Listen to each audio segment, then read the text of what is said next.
Yo, welcome back and welcome in. If you're new here, we appreciate you being here. Week 5, Mats.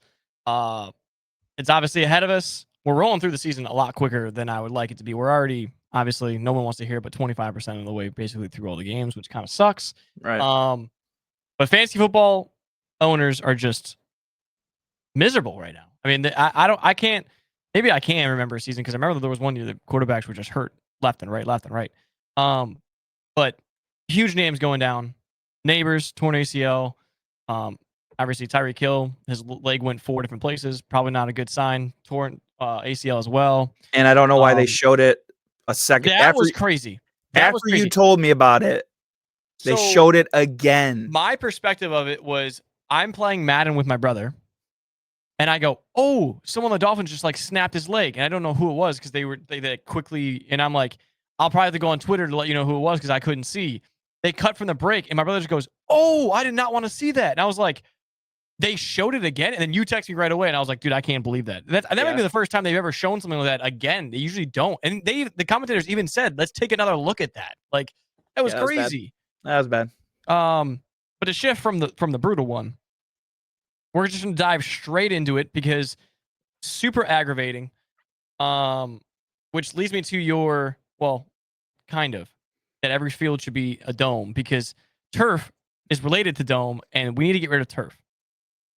I'm going to list off all of the notable ACL and Achilles tears suffered in MetLife Stadium since 2020. Now, these are just the big names that social media is going to care about. This isn't the guys on the O-line, D-line. If they're not a big superstar, they're not on the list. 2020, Nick Bosa. 2020, Solomon Thomas. 2021, Jabril Peppers. 2022, Wandell Robinson. 2022, Sterling Shepard. 2022, Kyle Fuller. 2023, Aaron Rodgers. 2025, Malik Neighbors. When are we going to get rid of that turf there? It is just a killer field to play on. Like, it's just absolutely insane. And this is a wild one. Malik Neighbors and Odell Beckham suffered the same exact injury. They both went to LSU, got drafted in the first round, got drafted to the Giants, tore their ACL on MetLife turf, and both passes were thrown by an Ole Miss quarterback. That's kind of like a crazy that. So you know what that reminds me of? That's that. What was that Alex Smith stat of exact same like deja vu of same like week, and it was just like it was weird, man. I saw that right away. Oh, and the team that they played when they both got injured was the Chargers. How crazy is that? So I saw that though, and I immediately was like, I have to bring this up. Like I literally have to bring this up. There's a fun one that I have for you. It's been kind of quiet this year, Matt, but this is one of your favorite ones. We finally got our first scoregami of the NFL season. It was the Cowboys-Packers game, 40-40. The first scoregami of the NFL this season. The 1,093rd unique final score in NFL history.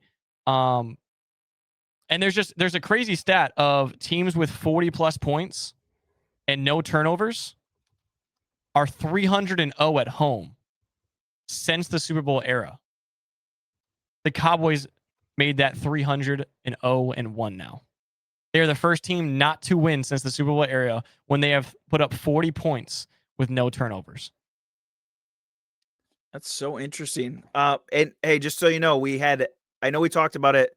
If you watched last season, 9 scoregamis last year. I felt like there was a lot of them last year. I felt like we were kind of bringing them up almost every single time that we literally went live. Yeah, and if you didn't catch it, Jake already kind of mentioned, but it's basically it means it's a unique score. So what was that across all NFL games? I mean, yeah.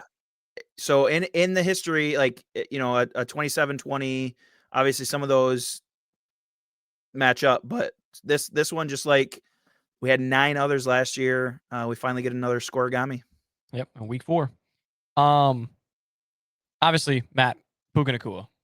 I mean, how awesome. Just an absolute monster. If you're a wide receiver, you want to play for Matthew Stafford. That guy is going to absolutely feed you if you just get on his good side. An updated Puka Nacua 17-game pace. And where is that right now? 178 catches, 2,138 yards, 4 touchdowns. Don't like the touchdown part, but right. But um, what I saw was 13 catches last week. I mean, obviously 170 yards is ridiculous, but all those targets, like, obviously we know he's superior route running. We saw that. Sean McVay is going to teach him well. He learned from one of the best, Cooper Kupp. But obviously it's the quarterback that just, he does it right. It's one of those things. I saw him when he chucked that, I think it was to Tutu. When he chucks that touchdown, what is it, like 80-yard touchdown or something?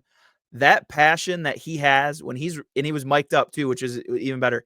He's running after him. He's yelling at everybody. He's stoked. Yeah, I loved, I only got to see it a little bit when he's with the Lions. He obviously got to do it on those game-winning drives, those comebacks, stuff like that. But when you see that passion out of him, even at his old age, you'll call it, he's still getting it done. Absolutely, especially for a guy that we thought wasn't going to be able to stand up week 1. But on top of the Puka Nacua, he had 13 catches, just like you referenced last week. A.J. Brown has 14 catches all season. Not exactly what you want to see if you decided to take A.J. Brown over Puka Nacua, because there are people out there that absolutely took A.J. Brown over Puka Nacua. I thought we talked him into it. The week before we kind of talked about how he's not showing out. He's nice and calm and collective with not getting the ball. Yep. Then he blows up week 3, but then right back to it. What was it, like literally under 10 yards last week? Yeah, So 10 targets, not a lot of yards or catches out there. And then went to Twitter to tell his feelings and then apologize this morning for it. But another crazy fantasy one for you guys. If you took only Christian McCaffrey's receiving stats this season, so just his receiving stats, no rushing stats whatsoever, 31 receptions, 305 receiving yards, 2 touchdowns. He's currently wide receiver 8. Christian McCaffrey as a wide receiver is just wide receiver 8, top 10 wide receiver in fantasy. Unbelievable. And with a tier 2 or second tier quarterback at the helm, hasn't been Brock Purdy the whole time. So exactly. Some other fantasy stuff. Rome Odunze, who's wide receiver number 3, is closer to Ricky Pearsall, who is wide receiver number 21 in fantasy football, than he is to Puka at wide receiver 1. That's how big the gap is. That's how big of a year Puka Nacua is having at the moment. I mean, it's seriously, we're looking at something that's going to be some history if it keeps going the way that it's going to go. Yeah. And then, when we were talking about the Cowboys, I sat there, I was like, man, they seem like they're playing really good football. Like, in terms of the offense is just going down. Even without CD, they were still just marching down the field, right? The Cowboys offense is number 1 in the NFL in terms of yards per game, 404.3 yards per game. Number 32 on defense. Their defense is allowing 420.5 yards per game. That is absurd. Yeah, it's probably points per game too, to be honest. I'd like to look at that. Absurd, man. Two 40-point games is not how you win. Yeah, it's not a good one. And then, Matt, I always try to sneak in a Lions one for you because I know they make you feel really, really nice and special. Appreciate it. Amon-Ra St. Brown is the NFL's first wide receiver to produce at least 25 receptions, 300 receiving yards, and 6 receiving touchdowns through the first 4 games of any season in NFL history since Randy Moss in 2007. It's good company to be in. It's a great company to be in. And then the last one right before we go in here, Matt, we kind of already talked about it. I'll transition into the other scene because the game's ahead of us here. Or one of the games is ahead of us here, I should say. Let's just talk about the AFC North real quick, Matt. They're starting quarterbacks this week. Very interesting. The AFC North starting quarterbacks this week is 41-year-old Aaron Rodgers, rookie Dylan Gabriel, Cooper Rush, and Jake Browning. A division that we talked about maybe being one of the best divisions in football. That's what the quarterback matchup we have for week 5. Man, that is The season is officially on its way to just a disaster. that's tough. All right, let's dive in, Matt. That was fun. Right. Thursday night football.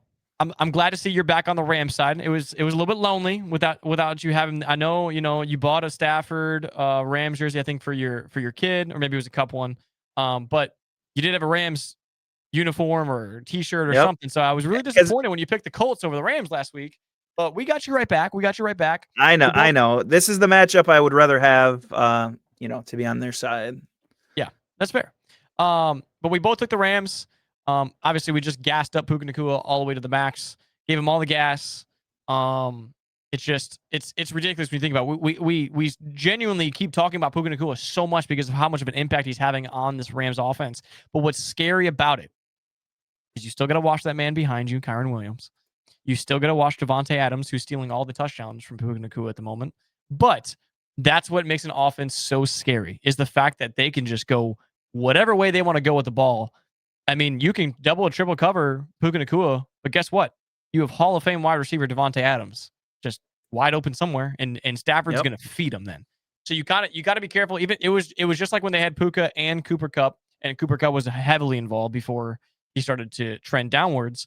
But I'm hearing that Purdy is questionable to come back. He's questionable again. He played last week.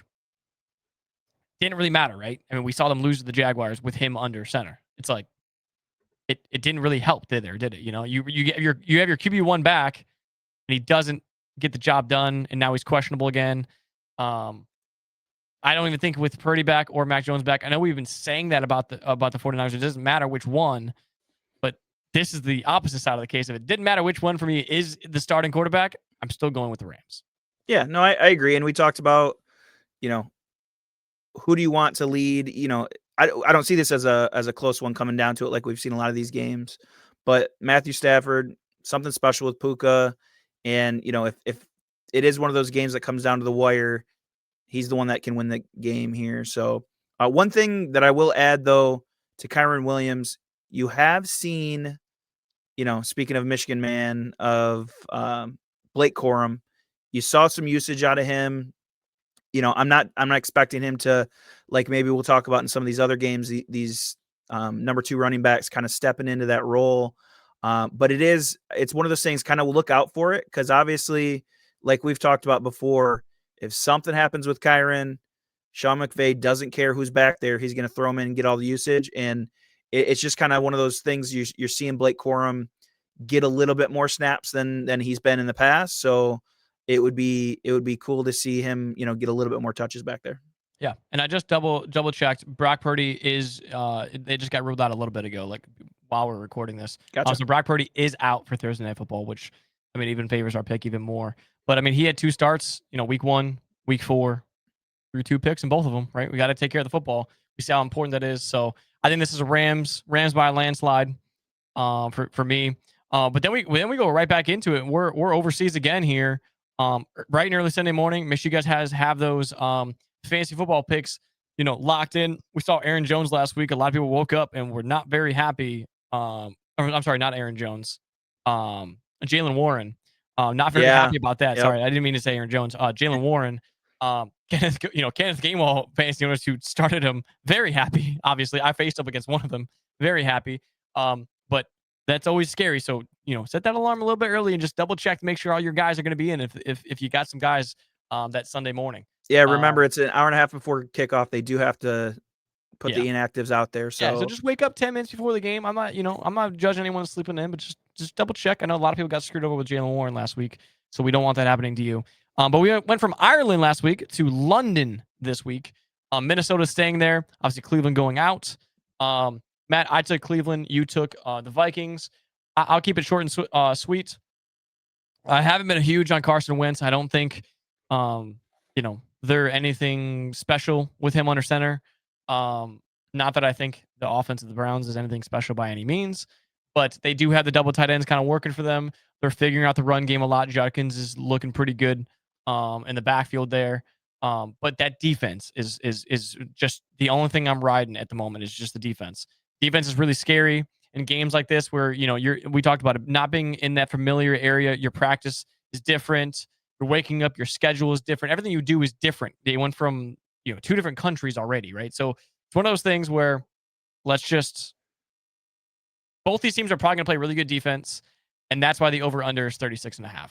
So Yep. if it's a defensive matchup, we saw the Browns take away a win from the Packers. I think they could do the same thing in this game against the Vikings, being the Vikings are, a lesser team than the Packers, in my opinion.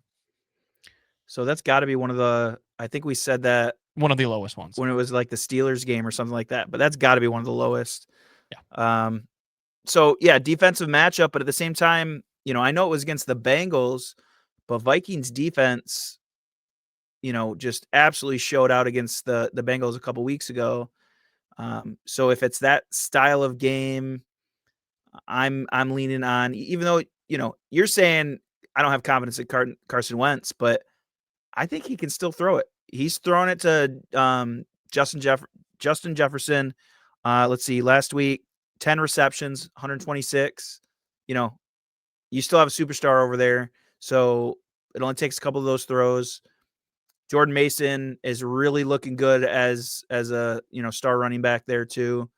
So for those reasons, even though, if we do side with a defensive matchup, I like the superstar type play to Justin Jefferson for, he can 65 yarder, 70 yarder at any time, breaks that game open. Yep. It is different being over in, Tottenham Stadium.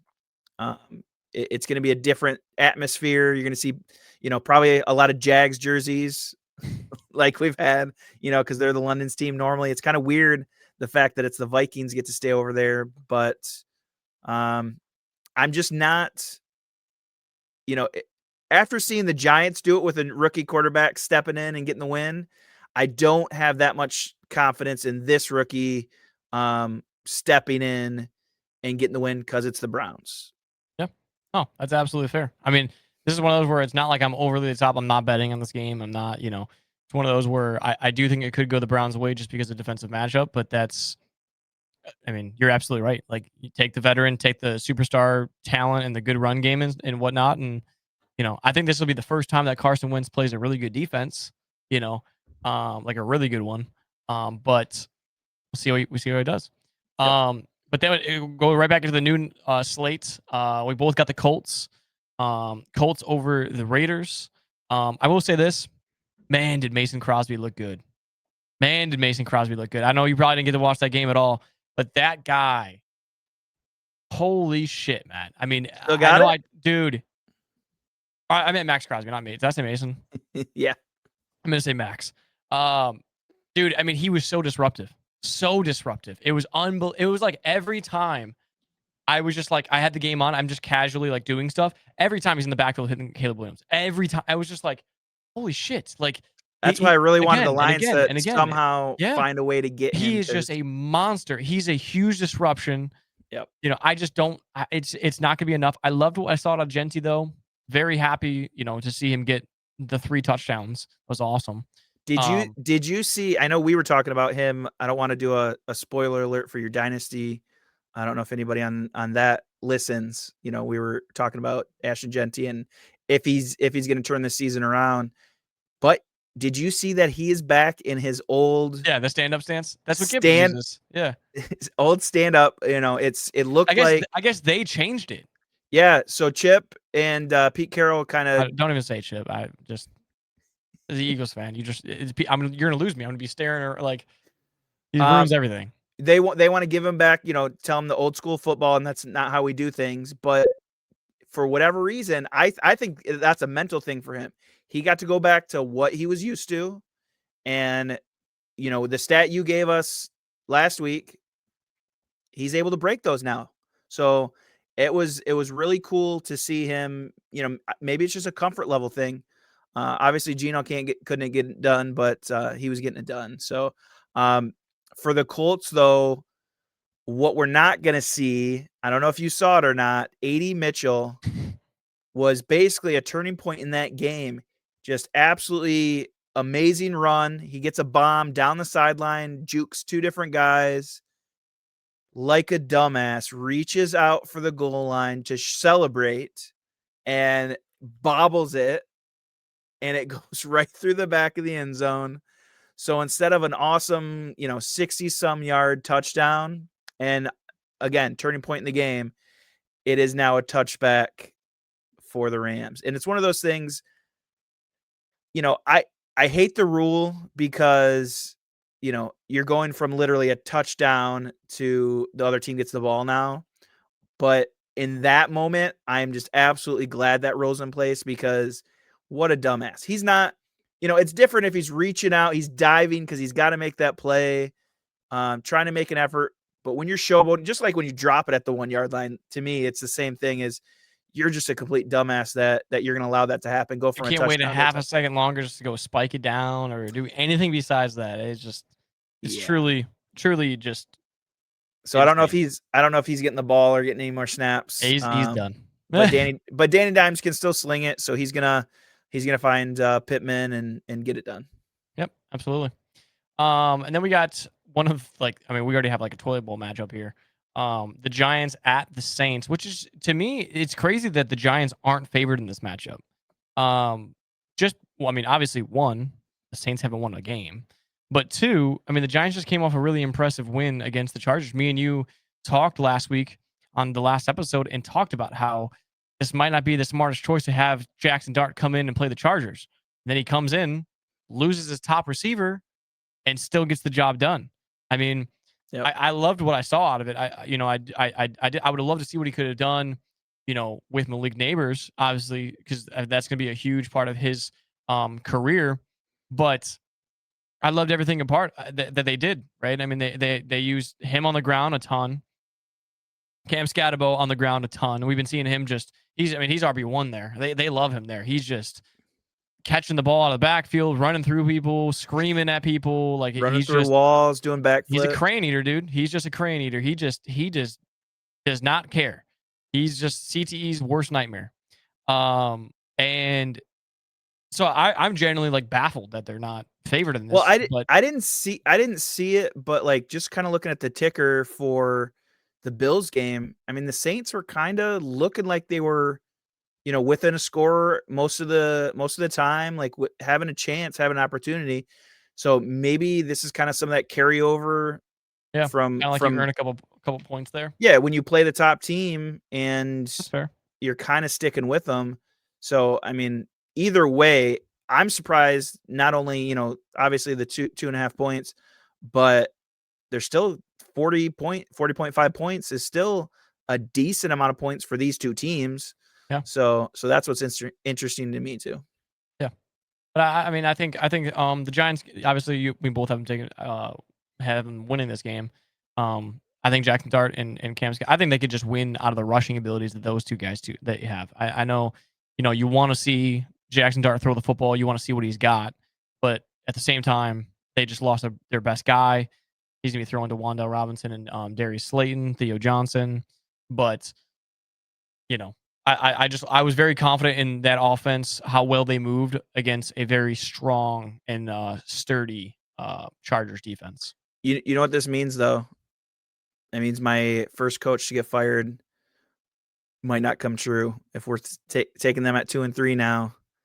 Yeah. I think I'm going to be on the wrong side of that. Yeah, which leads me right to mine because we have next line. Yep. I just brought up some stats about how the Cowboys are number one offense in yards per game. Self-explanatory here, right? Jets, looking at one, I think you said there's 4 teams, maybe 3. I think there's three or 4 you said. 3 we got Saints, Jets, Titans. Yep. Yeah. Fields and Garrett Wilson looked good last week again. Fans were getting a little bit worried about it, but the connection came right back. You saw Justin Fields have a huge scramble. I think you talk about when is the last time the Jets have been in a football game when the over-under is 47.5? That's crazy because that just goes to show you, one, Vegas is even confident the Jets can move the football finally between Breece Hall and Garrett Wilson and everyone else and Justin Fields. When he's healthy, they move the ball down the field and they've been in some close games. But the Cowboys defense, we just talked about it, 420 yards. They're atrocious. So the Cowboys got to buckle up and figure something out on the road. Because I mean, I think if they drop this game, you're looking at 1-3-1. The division's gone at that point. Yep. It's gone, right? Because the Eagles aren't going to stop. The Commanders are trying to right the ship after last week, and you know it's pretty simple. It's just one of those where the Cowboys you just can't lose this game. It's Yeah. Offense is definitely there, like you're talking about. It's almost as if they're like one superstar defensive player away yeah. from being on defense. Like Maybe this next draft they can get a guy like Micah Parsons. if they could pick up somebody like Micah Parsons, it might be Might be turning what they things need. around. Might be the key recipe. Oh my gosh.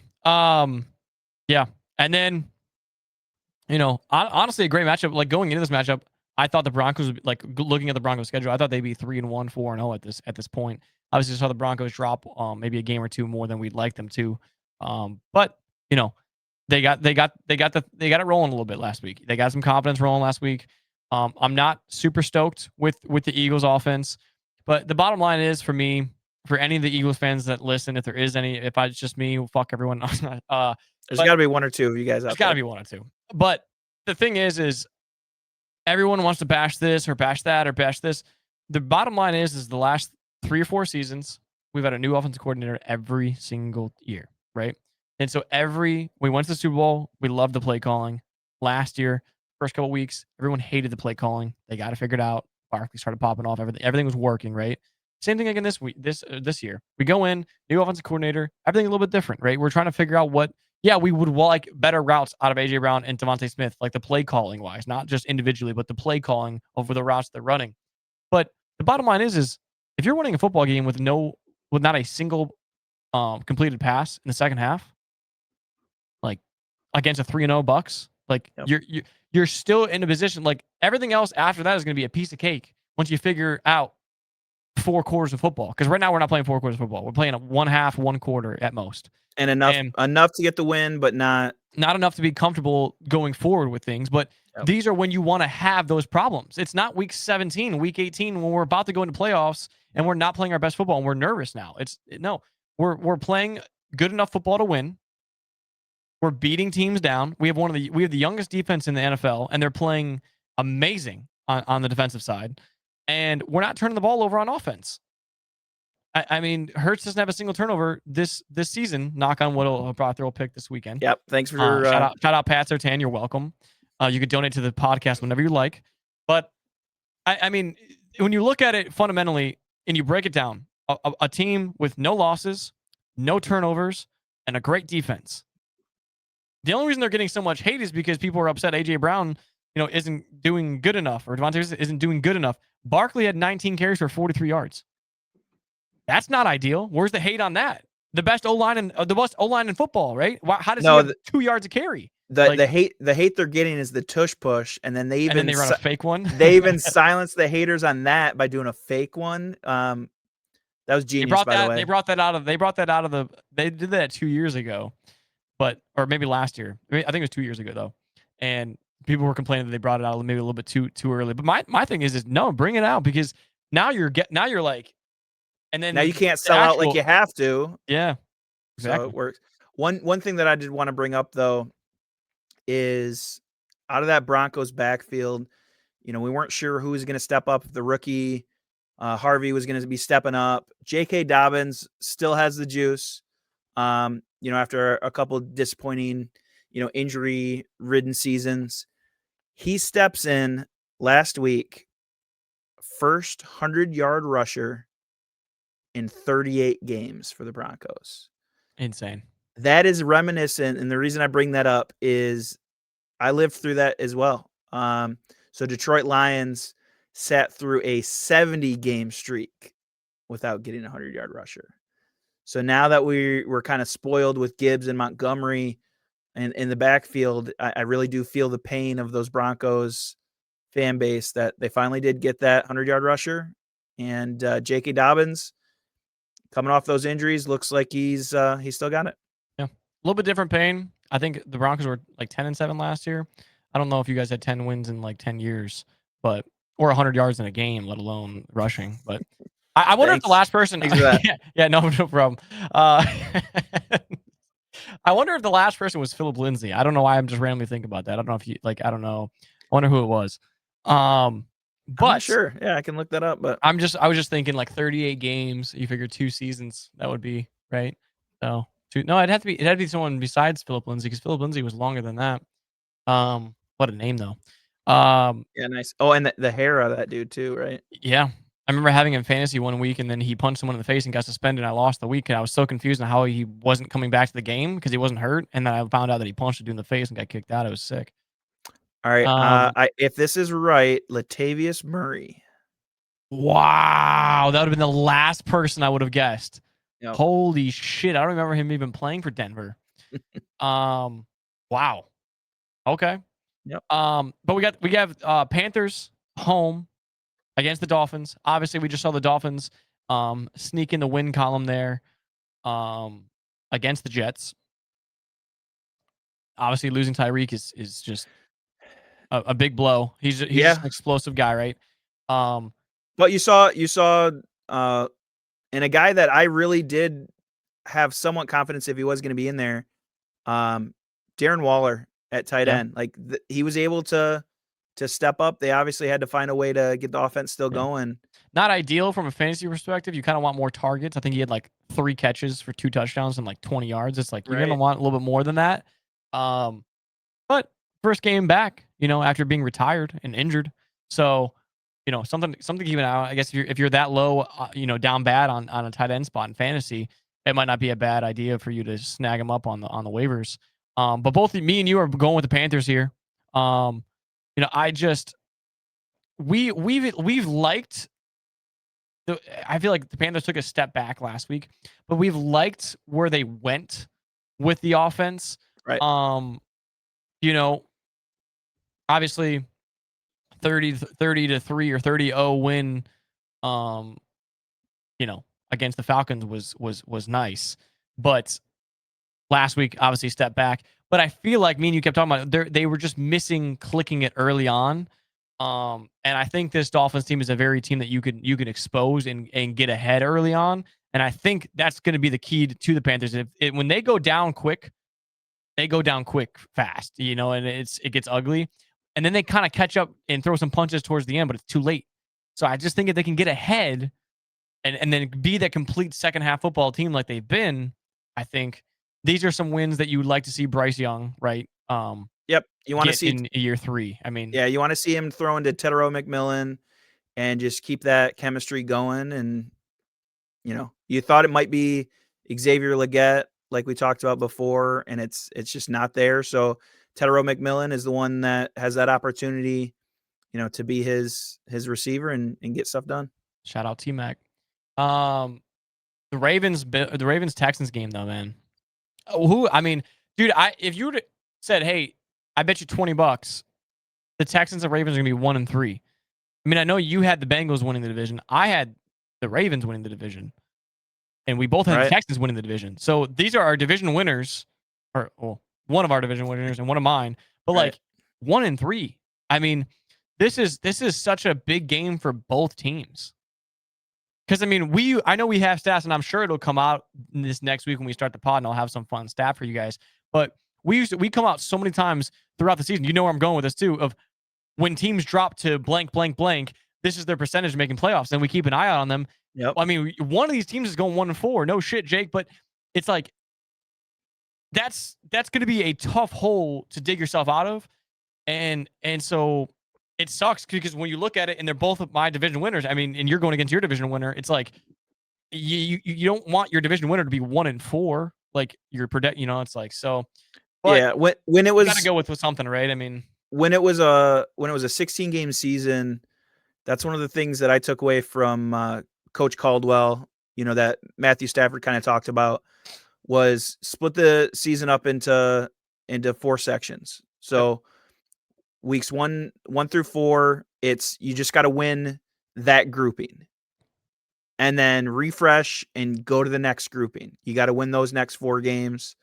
So somehow if it's going to be one of these teams, right? Somehow if one of these teams can do that now into this next grouping, start out with a win, then they can kind of turn this around. If it's in the other direction, it's going to be bad.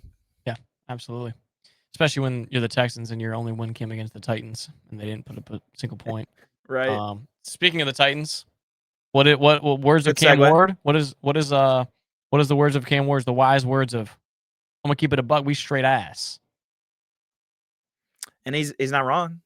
I mean, I watched it like 5 times on 5 different sources. I thought it was AI. I didn't think it was real. I thought they were just, Yeah, they one of do this those. all the time. Like, well, one of them was Jackson Dart and Brian Dable kissing. Did you see that one? Where they're like running on, No. dude. Dude, I'm gonna send it to you. It looks so real. Like they're Well, celebrating, and he's like this. No, I know. And then they like go up and they start kissing, and I'm like, what the fuck? Like this has got to be AI. So when I saw I'm gonna keep it straight with you guys, like we ass. I was like, oh, this is just like, someone's just messing with them. You wouldn't say that. And I'm like, oh no, he actually said that. Cool. Like, I mean, like you said, you drop a quarter of your games. So, I mean, it's not ideal. We both took the Cardinals in this matchup. Obviously, it's kind of a clear cut. Like, I don't really know if you're taking the Titans at any point this season against anyone. Right. Just with what they've shown us through 4. But, some concerns, are obviously the health of the backfield in Arizona, right? I mean, we saw James Conner go down.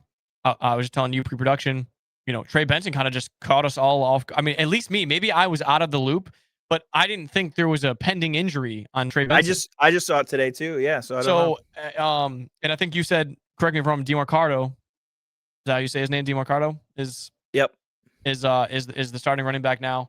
Kind of more of a shifty, elusive back, I think, than they usually like. I think James Conner and Trey Benson are a little bit more power to their game.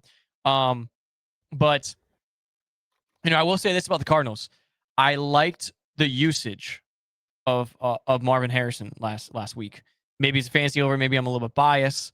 But I think that's the key. I think that's the key is getting him hot a little bit. That's the thing is he's been very streaky in his young NFL career. Is we saw him last year in his rookie year kind of go for 100 plus a couple times and then nothing again. It's like a 1 catch, 16 yard. Like you got to get him. I don't care if it's 10 targets. You got to just keep going his way and just getting him hot because I think he's one of those guys. It's a game changer, right? Because now you got to cover him. Now guess who? You're one of your favorite players in the league, Trey McBride. Trey McBride's going to then be wide open in the middle. So I think we talked about it with the Cardinals. They've had some layup games, and we've loved to see that offense to get moving in the right direction. I think this is one of those. You see the Texans do what they just did. You gotta do the same thing. You gotta just stomp on them here, and move on to the next week, right? You can't let them in this game. You can't keep it close. You got to blow the Titans out. Like, yeah, but I'm not sold on the Cardinals. Like when they were 2-0, I know. It was one of those things where how is this we said team? They could be 0-2. Yeah, yeah. So good thing. I mean, I like that they have the Titans this week because they need to figure it out again. Like you said, right direction with Marvin. Getting it done, but hopefully this is the game. Just like we saw the shutout of the Titans. Maybe we'll see that again, and then they can have some confidence moving forward. Yeah. And then probably one of the best matchups of the week. I will say this. I'm pretty sure this is the game that has the coolest jerseys of the week. They're wearing the creamsicle. Are they doing the creamsicle? I think they're doing creamsicle on the baby blue, the powder blue Seahawks. I'm like 95% sure that I saw that on Twitter. Oh, I would love that. Yeah, for sure. Yeah, I think it's creamsicle versus that baby blue Seahawks one. Oh, it's so cool. But I sided with the Seahawks here. Me and you kind of chatted up a little bit before. Bucky Irving today, as of today when we're recording this on Wednesday nights, showed up to practice, crutches in a boot. Obviously, you're being cautious, which it's not that I hate that, but it's also the fact that I don't love that. It doesn't tell me that this guy's going to play football on Sunday morning against a really good, hard-hitting Seattle defense. It's not exactly the most ideal situation. Yep. And when you're already out Big Mike, he's going to miss some time. Obviously, you got Godwin back. Igbuka is amazing. A lot of touchdown upside with Igbuka. But I like Seattle's kind of gaining what I thought they'd be. This is my NFC West divisional winner prediction that I have. But their defense is really starting to string along, which that was kind of my prediction last year for them when their new head coach came from Baltimore's elite defense that they had a few years ago. He's kind of very defensive minded. But I think Sam Darnold's starting to step into his groove there. They're getting a lot of different guys involved on the offensive side of things. I love for Cooper Kupp to be a little bit more involved, but obviously JSN, he's having a good year so far, and I think that's just the health of Seattle is going to be a big upside when it comes to this matchup. Yeah, and so in my home league, I ended up picking up. I don't remember why Rachaad White got dropped, but I ended up picking him up ahead of this last week because I saw that happen. Obviously, you never know with that type of weird ankle injury that Bucky's got. It's one of those.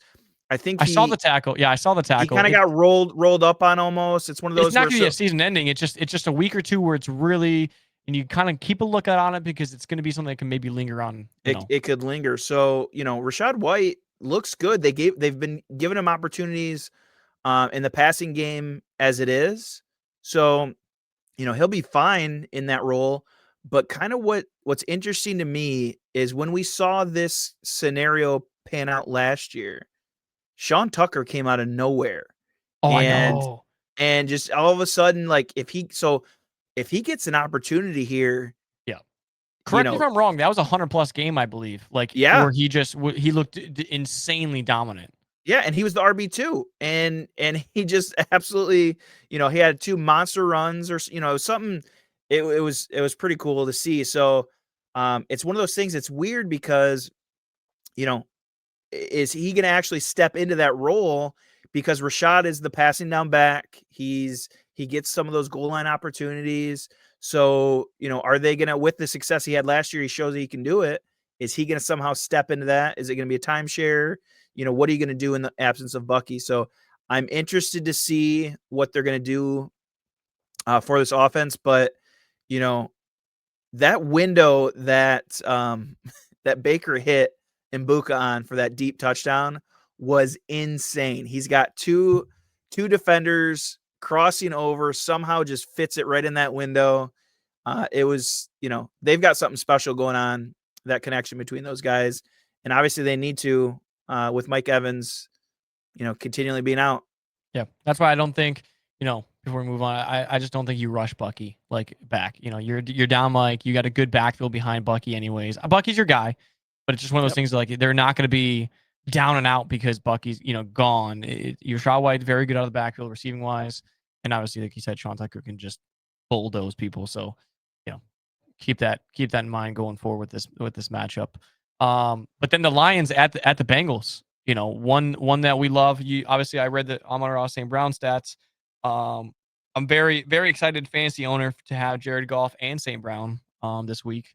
It's a I'm good pretty stack to pumped. have. I'm pretty pumped about the numbers that might happen. I'm hoping they don't get up too early, Matt, because then we're just going to see nothing but Gibbs and Montgomery. But this was an easy pick for me, and I'll let you, amp up.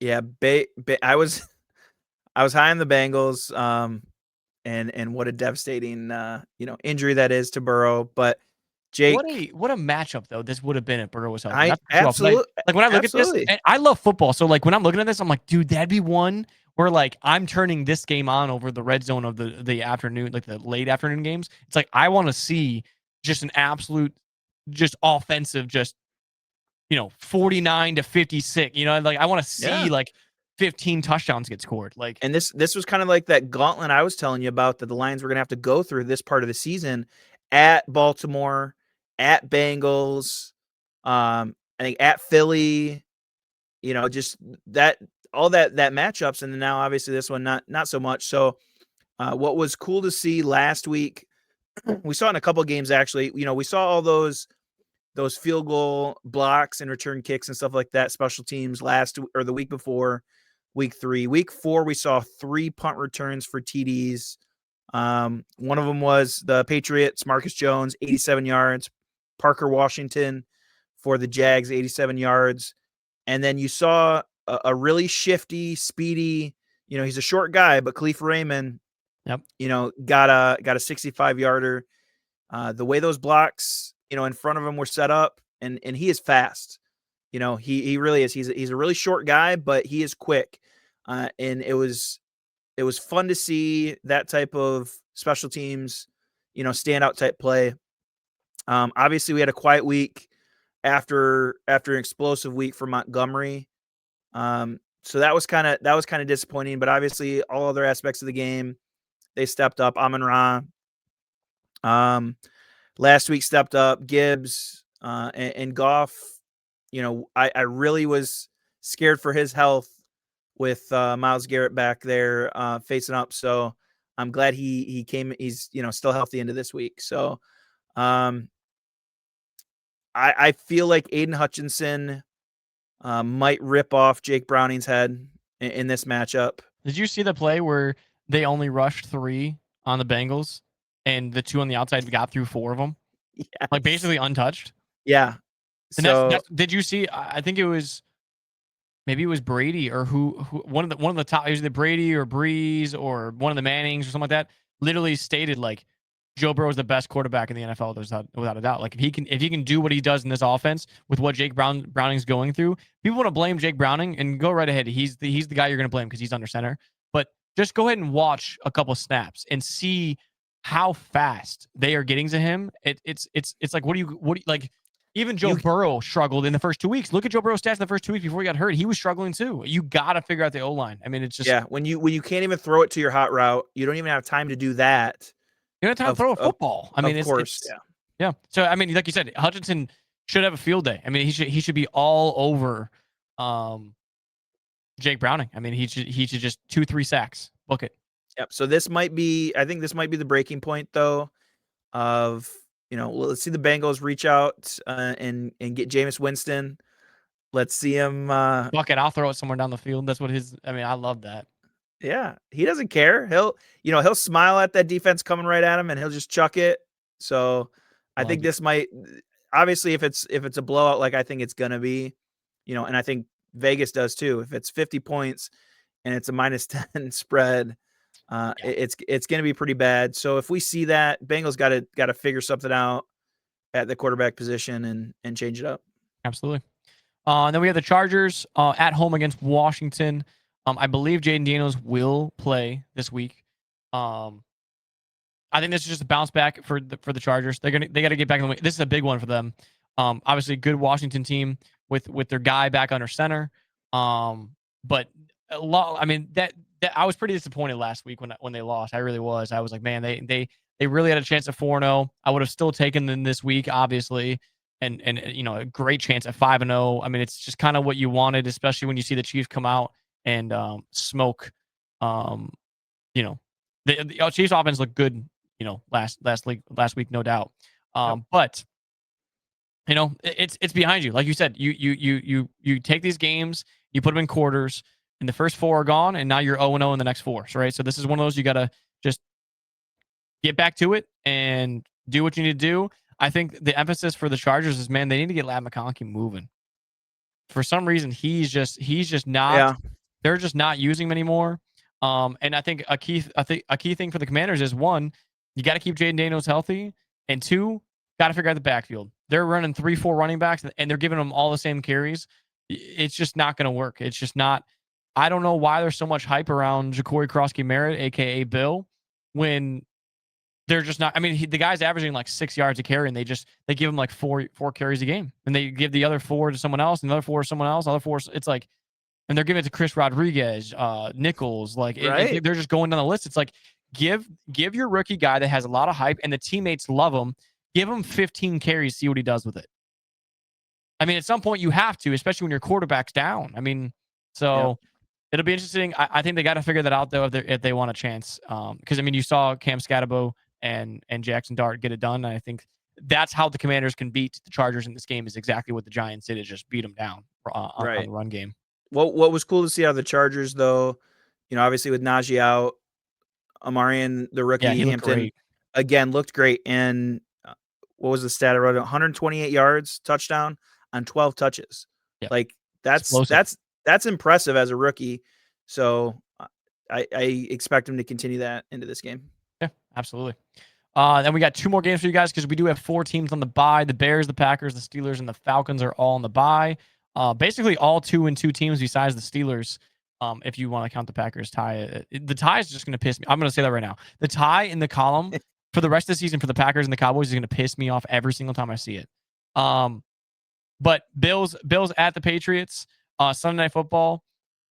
This might not be the worst Sunday Night Football ever, and I'm going to say that right now.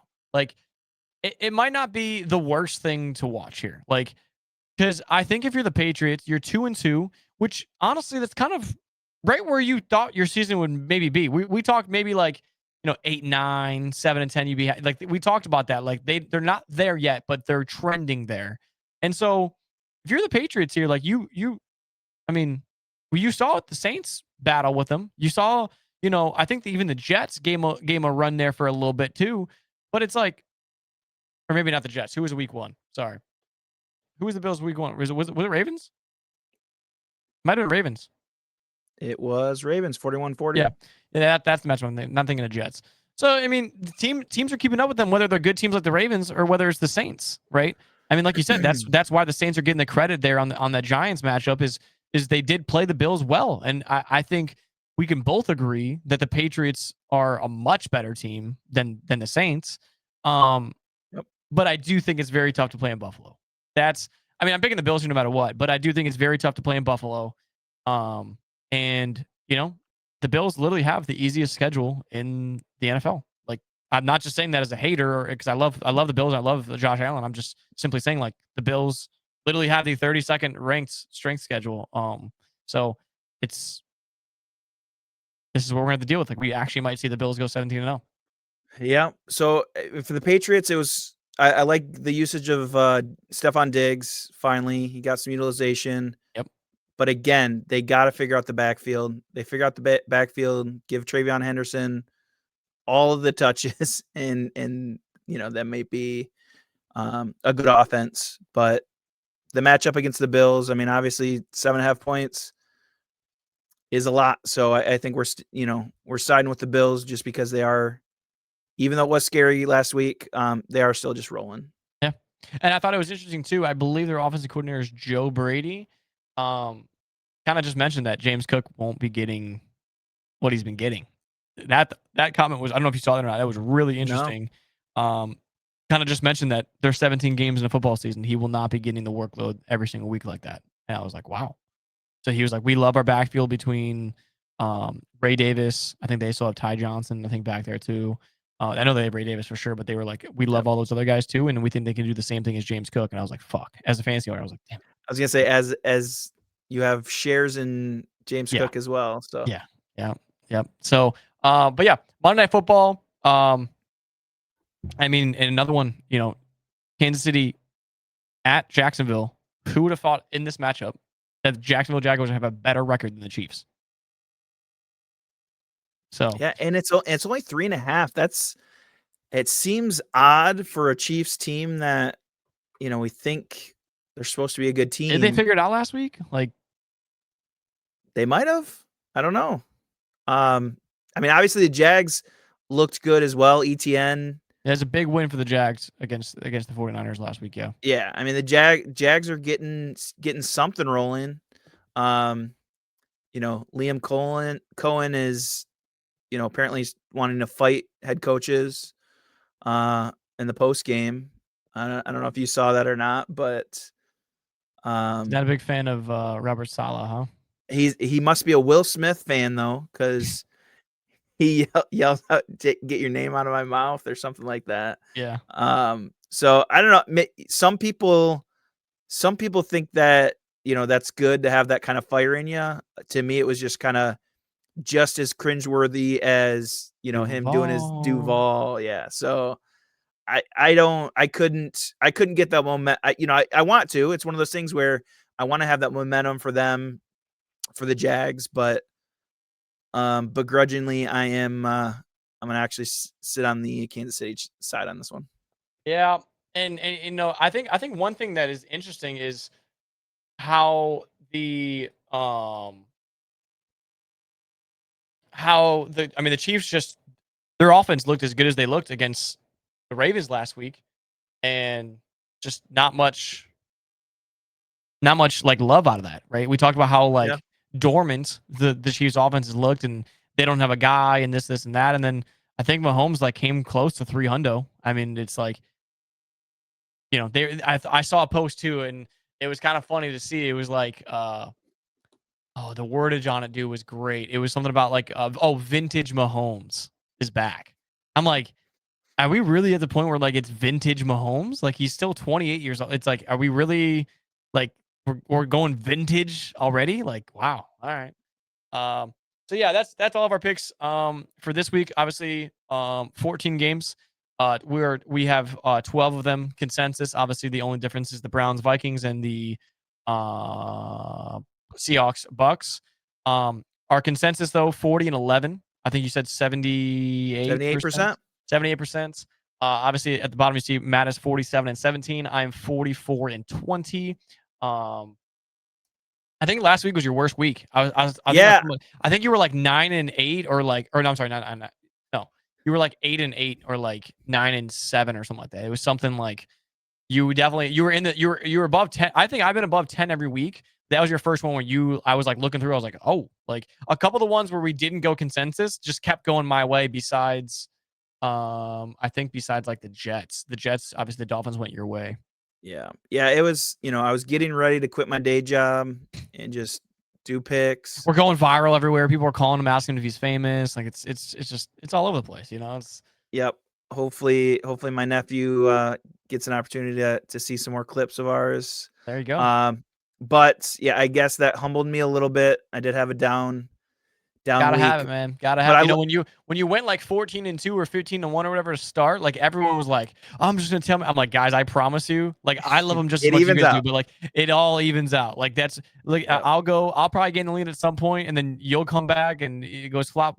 I think each year you've beat me by one game, which is crazy to think about. Like how many times we go in 50-50. It's like Yep. that just goes to show you it comes out to be super close. What I love is the consensus lineup right now, though. Having that stick and hovering around that 80% is, to me, is amazing. If we can do that as consensus picks. Yeah. So I mean that's the really cool thing. That's the only reason, if you guys are listening, that's the only reason we really you know give you that stat, is just because if there's ever a game where it is a 50-50 matchup and me and Matt both side with that, like, not saying that the Giants have an 80% chance of winning the game, but us picking it together gives you a little bit more comfort if you're kind of leaning that way too. Yep. It's just something to kind of base it off of here. But last week we stuck with the 3-leg. Obviously, it did not work. We went 0 for 3 there, Matt. We haven't gone 0 for this year, so that was the first time. I think we didn't even communicate it. I gave you my lock. We agreed on your lock, and then we didn't even mention a third. We were like, we're going to stick with the basics here. Yep. We're going to get you guys another win. I took a Cam Scatabo. Like I said, give me the Crane Eater. I mean, he's just what? He's just getting in, dude. Like Yeah. I mean, all I see is TikToks of him just fucking woo. Like everywhere he goes, he's just screaming, button heads. Dable's trying to do interviews. He's screaming in the locker room. Like the guy's a freak. He just loves football. Like he's getting in the end zone. And then we already gave you the stat, Matt. Like, I mean, I loved the pick. Yeah. We looked at James Cook. I mean, -210. We just can't do it. We just can't do it that way. Yeah. There's no upside on that. Obviously, we still think he's getting in, but to add it to our parlay just didn't make sense. So no, did not make sense at all. So we took Scatabo and St. Brown anytime. Plus 257, $50 wins 178. And then we did a little something fun here where and I was kind of thinking this way too, Matt. I'm not gonna lie to you. I was kind of thinking this way. That's where we kind of both like, we kind of think the same when it comes to certain things. Cause I'm like, man, if Scatabo gets in, like, and there's no neighbors, like he can get a receiving and a rushing. And then I was like, man, St. Brown with the Bengals, like they could put up 40, 50 points. Like St. Brown can get 2. Like I was like, so we threw together this one. 2 touchdowns Scatabo, 2 touchdowns St. Brown, plus 3,637. To give you guys an example, I think I sent you the screenshot. I'll throw like my extra, whatever. I'll even it back out. Like if it's 366 or whatever, I'll just throw $6 on it or something. So I think I threw like $6 and some change on it, and ended up being like 275 to win or something like that. So, Yep. if you want to take a fun with us, man, throw $1 on it. You know what I mean? Throw $5. You got $5, throw $5 on it. It's our lotto. I love the graphic, Matt. But yeah, throw like $5. If you're throwing $50, tailing us every week on the other one, you can spare $5 and throw it on this one. Because like I said, it's gonna be like 250 to win. So it'll be huge if this one wins for us. I don't know if we'll get this one up on the socials, but I think we should, just in case it does happen, and then we can have like that, Yeah, it that would be funny. that internet receipts, or I guess trail. But yeah, Matt, another great week. Hopefully this week injuries cool off a little bit. I'm tired of it. I have a league where I have Malik Neighbors, George Kittle, and Mike Evans. I'm wiped. I can't do any more trades or waiver wires. I don't have anything left in the tank. I might just lose all my leagues. But other than that, I'm still alive. Football's on, and Cam Scatterwell is going 2 touchdowns this week, so I'll be okay. Yeah. But yeah, we appreciate you guys, man. Our socials, me and you were just talking about it beforehand. Our socials have been through the roof. If you're literally listening from one of those, let us know down in the comments. Thank you. It has been awesome. I was just telling Matt, like, just this week we 100% hit over 1 million views across social media platforms, which is just, I don't think you even thought that number was an option in your head.